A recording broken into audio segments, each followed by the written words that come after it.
Shalom, selamat datang di Renungan Harian Suara Kebenaran. Diremukkan untuk dibentuk. Kita tidak bisa tinggal di hadirat Allah, merendahkan diri, dan menyembah Allah jika kita belum benar-benar remuk, hancur. Sering kita merasa sudah remuk, kita merasa sudah hancur, padahal belum. Selama kita masih menikmati pujian, merasa bahwa punya satu posisi, yang oleh karenanya kita menjadi terpandang, berarti kita belum remuk, kita belum hancur. Dan itu di mata Tuhan masih merupakan kesombongan. Ingat firman Tuhan mengatakan, yang dikagumi manusia itu dibenci Allah. Memang kita tidak bisa menolak orang mengagumi kita, tapi mestinya yang pertama yang mengagumi kita haruslah keluarga dekat, sebab mereka paling jujur melihat keadaan kita. Kalau sampai anggota keluarga kita tidak mengagumi kita, berarti ada yang salah. Harus keluarga kita, dan itu perjuangan paling berat. Sebab tidak mungkin orang tidak mengagumi kita kalau kita mengenakan karakter Bapa, sifat karakter Tuhan Yesus. Tapi kita tidak mencari kekaguman tersebut dan tidak menikmati kekaguman tersebut. Kebahagiaan kita adalah ketika orang mengagumi kita, lalu memuliakan Bapa di surga, atau diarahkan kepada Bapa di surga. Dan itu bisa terjadi dalam hidup kita kalau kita remuk, hancur. Jadi kalau benar-benar kita memiliki roh Allah, sifat karakter Allah, setan tidak suka kita dikagumi oleh manusia yang mendatangkan kemuliaan bagi Allah. Setan akan berusaha merusak kita dengan segala cara dan celah apapun yang bisa dipakainya.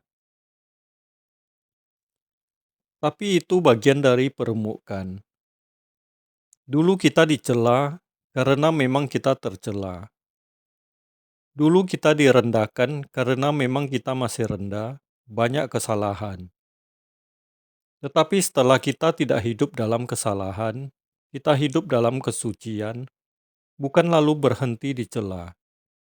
Jujur saja kita berusaha jadi baik karena kita tidak mau dicela, karena kita mau berharga dan banyak upaya kita lakukan supaya kita itu terhormat, kalau bisa dikagumi orang dan menikmati kekaguman atau pujian.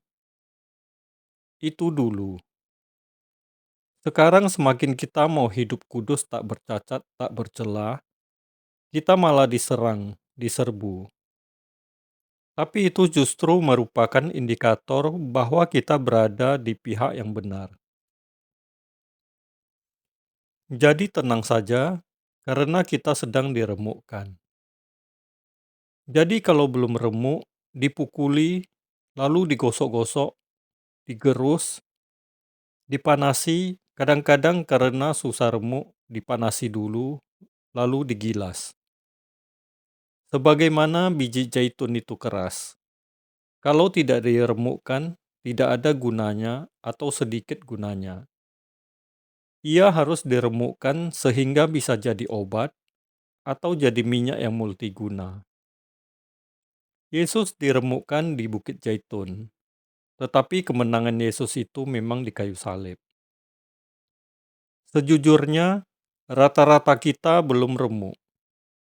Kalau kita masih tersinggung, tidak rela orang lain lebih kuat atau lebih terhormat, tidak suka tidak dihormati atau tidak dihargai, itu berarti kita belum remuk. Maka dalam hidup di masyarakat, kita harus peka dan cerdas. Oleh sebab itu, kita mohon Tuhan memberi penerangan kepada kita. Jika kita belum remuk, kita tidak bisa di hadirat Allah. Sebab berarti kita masih sombong, dan Allah menentang orang sombong. Namun Allah Bapa dalam kebesarannya menerima kita ketika kita belum dewasa. Allah toleransi. Tapi kalau sudah tua lalu masih keras, jangan-jangan kita sampai tidak bisa diremukkan lagi. Jadi mumpung masih bisa diremukkan, kita minta agar Tuhan remukkan. Hanya kalau kita diremukkan, kita baru bisa dibentuk oleh Tuhan sesuai dengan apa yang Allah ingini. Sebagian kita sudah diremukkan, tapi tidak remuk-remuk. Bukan belum diremukkan, sudah diremukkan, namun belum remuk-remuk. Masalahnya, kalau tetap tidak remuk, kita bisa diremukkan oleh perbuatan kita sendiri. Misalnya, ketika seseorang menggelapkan uang, lalu ketahuan, remuk dia. Waktu dia terbukti berzina, itu diremukkan. Jadi kalau kita bisa mengusir setan, mendoakan orang sakit, sembuh, jangan sombong. Sebab itu belumlah puncak kedewasaan. Tapi ketika kita hidup suci, baru kita dapat berdiri kokoh, kita didewasakan. Ini merupakan pembelajaran yang mahal. Tapi seharusnya kita tidak jatuh. Di sisa umur hidup kita, kita terus diangkat, mendatangkan kekaguman dan pujian bagi Allah. Jadi ingat, kita harus bersedia diremukkan Allah dan mau dibentuk melalui permukaan tersebut. Hanya kalau kita diremukkan, kita baru bisa dibentuk oleh Tuhan sesuai dengan apa yang Allah ingini. Amin. Tuhan Yesus Kristus memberkati.